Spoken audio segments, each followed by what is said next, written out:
অবশেষে ইলিশ আসলো বাড়িতে, সে কথাটা বলবো না। ইলিশ এই বছর কিন্তু প্রায় অনেক দিনই খেলাম, কিন্তু আজকের ভিডিওটা একটু স্পেশাল হতে চলেছে। কেন কি প্রতিবার যখন ইলিশ আনা হয় বাজার থেকেই কেটে আনা হয়, কিন্তু এবার কি হলো, আমার শাশুড়িমা বললো এবার ইলিশ আনা হোক আর আমি কাটবো আর দেখাবো কিভাবে আমরা আগের সময় ইলিশ কাটতাম।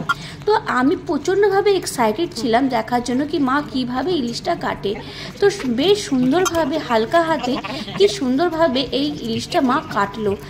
এই মাছের তেল থেকে হালকা করে ও যেটা তিতো হয়, পিত্তি যেটা বলে, সেটা সরিয়ে দিল। তারপরে মাছের কিন্তু ডিম কিন্তু ভালোই বেরিয়েছে।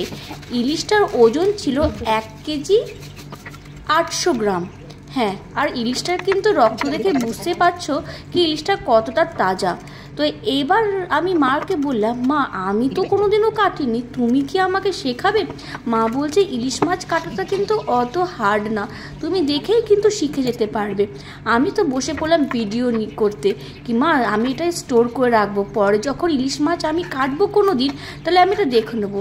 তুমি তো দারুণ সুন্দরভাবে কাটছো। তো এই ইলিশ মাছে প্রায় অনেকগুলো পিস হলো, আর কোলের মাছ গাদার মাছ দুটোই কিন্তু ভালোই বেরিয়েছে।